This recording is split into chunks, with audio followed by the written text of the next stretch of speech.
ఈరోజు అనుదినం కూడా మనము క్రిస్మస్ సందేశాలు చూస్తున్నామండి. ఈరోజు కూడా మరొక సందేశం చూడబోతున్నాము. నిన్నటి దినాన ఆత్మీయ స్థితిలో మరణం ఏందో మనం చూసామండి. ఈరోజు భౌతిక మరణాన్ని గురించి మనం నేర్చుకుందాం. మొట్టమొదట మత్తయి సువార్త 4:12 నుండి 16 వచనం చదువుకుందామండి. మత్తయి 4:16.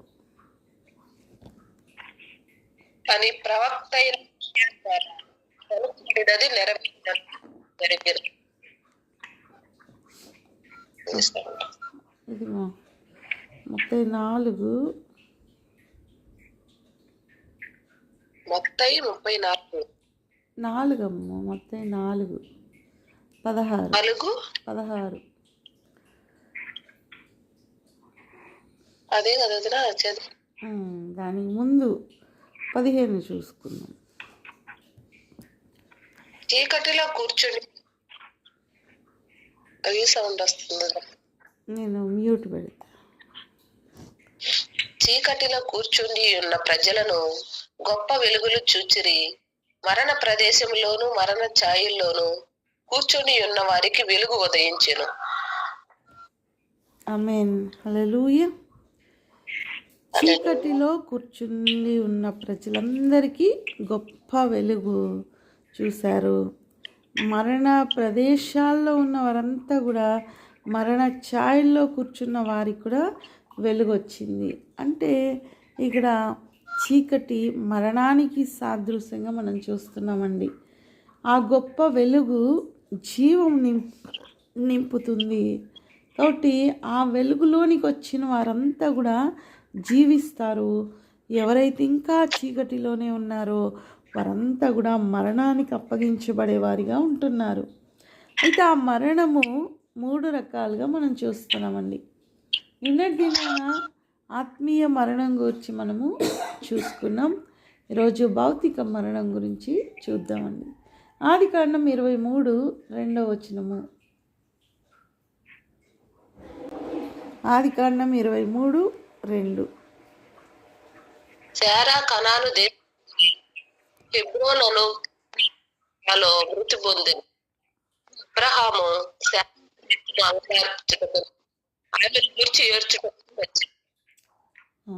ఇక్కడ భౌతికమైన మరణంలో బాహ్య శరీరాన్ని విడిచిపెట్టి మరణించుట. అందరికీ విశ్వాసులకి తల్లిదండ్రులు ఎవరండి? భూమిపైన విశ్వాసులకు తండ్రిగా అబ్రహాముని, తల్లిగా శారమ్మని నిర్ణయించారు కనుక అయితే ఆమె భౌతికమైనటువంటి స్థితిలో మరణించిన వారిగా తన గుడారాన్ని విడిచిపెట్టిన వారిగా మనం చూస్తున్నాం. 25 వచనం దీనిలోనే ఆదికాండం 23:25.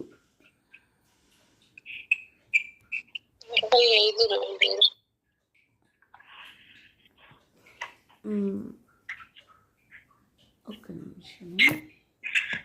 25వ అధ్యాయము 8వ వచనము. ఆదికాండం 25వ అధ్యాయము 8వ వచనము. అబ్రహాము వృద్ధాప్యమునకు మంచి ముసలితనము మృతి తన కట్ అవుతుంది, మ్యూట్ పెట్టకపోతే.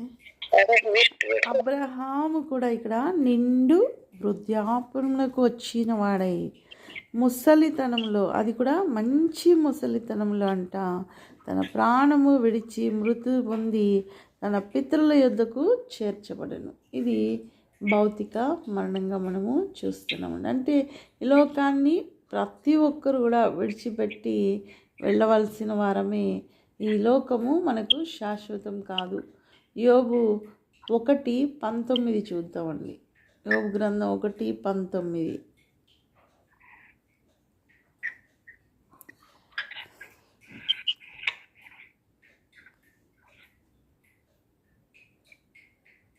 గొప్ప సుడిగాలి వచ్చి ఆ ఇంటి నా వాయిస్ బాగా ఉమ్, గొప్ప సుడిగాలి అరణ్య మార్గముగా వచ్చి ఆ ఇంటి 4 మూలలను కొట్టగా అది ఎవరి మీద పడినందున వారు చనిపోయిరి. దానిని నీకు తెలియజేయుటకు నేనొక్కడనే తప్పించుకొని వచ్చి ఉన్నానను. మొత్తం ఇక్కడ యోబు గారి కుటుంబంలో ఉన్న తనకున్న పిల్లలందరూ ఒకేసారి మరణించడం మనం చూస్తున్నామండి. అన్నీ కూడా ఇటువంటివి ఎన్నో మనము అంటే ప్రస్తుత జీవితాన్ని విడిచిపెట్టి వెళ్ళిపోవడము, ఈ భౌతిక లోకంలో ఉన్న మన భౌతిక గుడారాన్ని లేదా శరీరాన్ని విడిచిపెట్టి వెళ్ళిపోవడం అండి.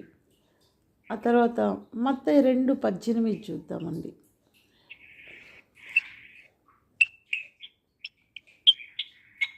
రాహేలు తన పిల్లలకు ఏడుస్తూ వారు లేకుండా ఓదార్పు పొందను అని ప్రవక్త అయిన యెషయా ద్వారా చెప్పబడిన వాక్యము ఇది కూడా చెప్పబడింది ప్రవచనము. అంటే ఒకప్పుడు ఉండి తర్వాత లేకుండా ఉండడము. రాహేల్ కూడా తన పిల్లల్ని వదిలేసి వెళ్ళిపోయింది. ఆమె మార్గంలోనే చనిపోయింది. ఎందుకు అంటే దేవునికి ఇష్టంగా ఆమె జీవించలేదండి. దేవునికి ఇష్టంగా ఆమె జీవించలేదు. ఇంకా కూడా తన తండ్రి ఇంటి నుండి విగ్రహాలు కూడా పట్టుకొని వెళ్తుందంట. అందుకే రాహేలు మరణించిన ఆమెగా ఉంది, తన కుటుంబాన్ని విడిచిపెట్టింది. ఈ ప్రవచనము ముందుగానే చెప్పబడి ఉంది.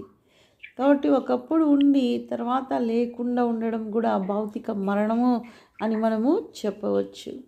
యాకోబు పత్రిక 2:26 అమ్మ ఇంతకు ముందు మత్తయి 2:18 యాకోబు 2:26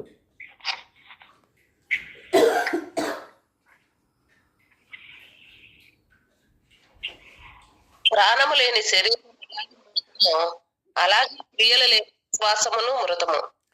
ఒక ప్రాణము లేని శరీరము ఎలా ఉంటుందో, కదలలేని స్థితిలో, వినలేని స్థితిలో, ఇంకా ఏది కూడా ఒక ప్రాణం లేని జీవి వినికిడి ఉండదు, నడవలేదు, దానికి ఏది కూడా అవసరం లేదు. అలాగే క్రియలు లేకుండా విశ్వాసం చూపించడం కూడా దానితో సమానము అని చెప్పబడుతుంది. అంటే ఆత్మ శరీరాన్ని విడిచిపెట్టి వెళ్ళినప్పుడు ఆ శరీరానికి ఇంకా ఏ కదలిక ఉండదు. అంటే ఇప్పుడు ఏది ముఖ్యము మన శరీరంలో అంటే మన ఆత్మే ఎంతో ముఖ్యమండి. మన శరీరంలోనికి ఆత్మను పంపింది ఎవరు? మన దేవుడు. దేవుడిచ్చింది తిరిగి దేవుని యొద్దకే వెళ్ళిపోవాలి. కనుక ఆత్మ, మనము అంటే ఆత్మ, మన ఆత్మ అది ఎల్లప్పుడూ జీవించి ఉంటుంది. మన శరీరం ఒక్కటే మృతి పొందుతుంది కానివ్వండి, శరీరము అవసరం లేదు. కానీ మన ఆత్మ జీవించి ఉంది. అది నిరంతరము దేవునితో ఉండాలంటే మనము దేవుని యందు భయభక్తులు ఈ లోకంలో ఉన్నప్పుడే, శరీరము కలిగి ఉంటున్నప్పుడే దేవునికి ఇష్టలుగా విధేయత కలిగిన వారిగా మనము జీవించినప్పుడు మన ఆత్మ ఆయన సన్నిధిలో ఉండటానికి అవకాశం ఉంటుందండి. మత్తయి 28:4 చూద్దామండి. మత్తయి 28:4 అతనికి భయపడి కావలి వారు వణికి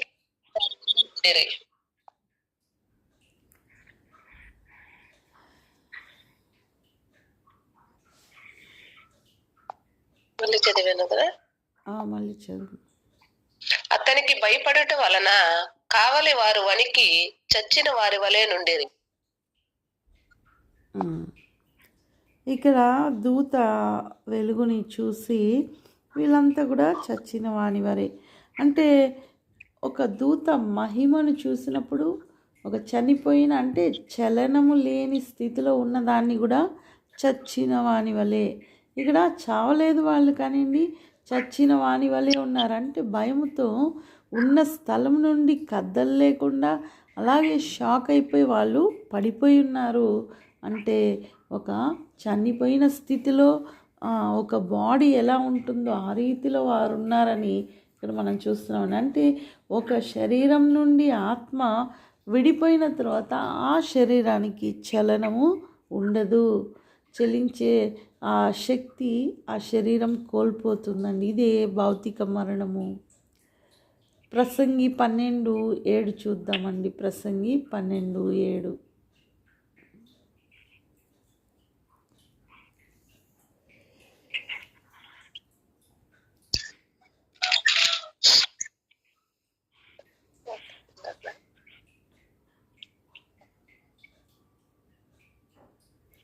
ఎక్లెసియాస్ 12. మన్నైనది వెనుకటి వలనే మరలా భూమికి చేరును, ఆత్మ దాని దయచేసిన దేవుని యొద్దకు మరలా పోవును. ఇదే మనం చెప్పుకునిందండి. శరీరము మట్టి కాబట్టి తిరిగి మట్టిలో కలిసిపోతుంది. మళ్ళీ మన ఆత్మ దేవుని యొద్దకు వెళ్ళవలసి ఉన్నది. కాబట్టి మనం ఆత్మానుసారులుగా ఆత్మను కలిగి ఆత్మీయ స్థితిలో ఎల్లప్పుడూ కూడా జీవము కలిగిన వారిగా నిన్న మనము చెప్పుకున్నామండి. దేవుని నుండి దూరం అవ్వకుండా, అంటే దూరం అయితే ఆత్మీయ స్థితిలో కూడా మనము మరణించిన వారము, శరీరానుసారమైన మనస్సు కలిగిన వారిగా ఉండకుండా, మన అపరాధములు పాపములను కలిగి మనం నడుచుకోకుండా, ఎప్పుడైతే మనము ఆత్మానుసారమైన జీవితంలో మనం జయిస్తామో, జీవం కలిగి ఉంటామో, మన భౌతిక మరణాన్ని బట్టి మనం చింతించమండి. భౌతిక మరణం అనేది మనల్ని ఏమీ చేయలేదు. మన విశ్వాసులకు తండ్రి అయిన అబ్రహాము ఏమి, తల్లి అయిన శారమేమి, వారు కూడా భౌతిక మరణాన్ని పొందారు, కానీ వారు ఇంకా కూడా జీవించే ఉన్నారు అని మనం తెలుసుకోవాలి. ఎందుకంటే కేవలం వారి శరీరం మాత్రమే విడిచిపెట్టబడింది, వారి ఆత్మ తిరిగి దేవుని యొద్ద ఉండటానికి సిద్ధపరచబడుతుంది. కాబట్టి మన కొరకు కూడా అలాగే దేవుడు సిద్ధపాటు చేసి ఉన్నాడు. ఈ లోకంలో ఉన్నప్పుడే మనం తెలుసుకోవాలి, దేవుని కొరకు జీవించాలని, దేవునికి ఇష్టలుగా జీవించాలని, దేవునికి విధేయత కలిగి జీవించాలి, భయభక్తులు కలిగి జీవించాలి. మనము మన కుటుంబాలు జీవిస్తూ మన పిల్లలకు నేర్పించుకునే వారిగా, మన తోటి వారికి, మన బంధువులకి, మిత్రులకి, ఇరుగు పొరుగుకి, మన చుట్టూ చూస్తున్న ప్రతి ఒక్కరు కూడా చెప్పాల్సిన వారిగా ఉంటున్నారండి. కేవలం ఇది పాస్టర్లు చేసుకుంటారో, సంఘ పెద్దలు చేసుకుంటారో, దేవుని ట్రైనింగ్ తీసుకున్న వాళ్ళే చేసుకుంటారన్న ఇది కాదండి. ప్రతి ఒక్కరి జీవితము, ప్రతి ఒక్కరికి, అంటే మీ ఎదుట ఉంచబడిన ప్రతి మనుషులకు మనము లెక్క అప్పచెప్పాల్సి ఉంటుంది. మన ఎదురుగా ఎంతమందిని దేవుడు ఉంచినాడో మన జీవితంలో, వారందరి కొరకు బాధ్యత మనదే అవుతుంది. ఎందుకంటే మనం నమ్మినప్పుడు ఈ సత్యాలన్నీ కూడా దేవుడు మనకు చెప్తున్నాడు కనుక, ఆ మాటలు విన్న నీవు కానీ నేను కానీ దేవుని గురించి చెప్పకుండా, ఏ ఒక్కరితో మాట్లాడకుండా మౌనంగా అలా ఉంటున్నట్లయితే ఒకానొక దినంలో మనము ఈ మాటలకి లెక్క చెప్పాల్సిన వారిగా ఉన్నామండి. కనుక ప్రతి ఒక్కరం కూడా మనం ఉంటూ దేవునికి విధేయత కలిగిన వారిగా, ఆయనే ఆశ్చర్యకరమైన వెలుగునిచ్చే దేవుడు. చీకటిలో ఉన్నామండి. లోకమంతా, భూమి అంతటా చీకటి, కారు చీకటి, కటిక చీకటి కమ్మి ఉంటుండగా, ఈ మరణకరమైన ఛాయల నుండి బయట రావాలంటే తప్పకుండా దేవుని మహిమను మనం కనుగొనాలి. ఆయనే యేసయ్యే మన వెలుగై ఉన్నాడు. ఈ వెలుగు ప్రతి చీకటిని తీసివేసి గొప్ప జీవాన్ని మనకి ఇవ్వబోతుందండి. కాబట్టి ఆ వెలుగులోనికి అందరినీ తీసుకురావాలని కోరుకుంటూ ప్రార్థించుకుందామండి. మహోన్నతుడ, మహాకృప కనికరం కలిగిన దేవా, సర్వోన్నతుడ, సర్వశక్తిమంతుడ, జీవాధిపతి, మీకే స్తుతి స్తోత్రం నాయనా. మరణకరమైనటువంటి స్థితిలో, చీకటిలో ఉన్న ప్రతి ఒక్కరికి వెలుగును దయచేసేదానికి లోకానికి దిగి వచ్చిన దేవా, ఇదిగోనైనా మేము చూస్తున్నామయ్యా, ఎంత గొప్పగా మమ్మల్ని నైనా విడిపిస్తున్న దేవుడవు, రక్షిస్తున్న దేవుడు, కంచె వేస్తున్న దేవుడు అయ్యా. మీకే మహిమ ఘనత ప్రభావం చెల్లిస్తున్నాను. ప్రతి కుటుంబాన్ని దర్శించండి, వారి అవసరతలు వారి అక్కర్లు తీర్చండి నాయన. ఎవరికి ఏమి కావాల్సి ఉన్నదో, ఏ ఆటంకాలు ఉన్నాయో, ఏ బంధకాలు ఉన్నాయో సమస్తం నుండి విడుదల దయచేసినైనా నడిపించమని ప్రార్థిస్తున్నానయ్యా. ఇదిగో నా తండ్రి, ప్రతి కుటుంబాన్ని దర్శించండి, కుటుంబంలో ఉన్న ప్రతి బిడ్డల్ని రక్షించి నడిపించమని, కంచె వేసి కాపాడమని, తిరిగినైనా రేపటి దినం వరకు ప్రతి కుటుంబాన్ని భద్రపరచమని, భౌతిక మరణాన్ని బట్టి చింతించే వారము కాదు కానివ్వండి, ఈ లోకంలో మేము మీకు ఎలా విధేయత కలిగి జీవించాలో అది ఎరిగిన వారిగా మేమంతా ఉండుటకు సహాయం దయచేయమని యేసన్న శక్తిగల నామములో అడిగి వేడుకొని పొంది ఉన్నాం తండ్రి. ఆమేన్, ఆమేన్, ఆమేన్. హల్లెలూయా, హల్లెలూయా. హల్లెలూయా. అందరు కూడా ప్రైజ్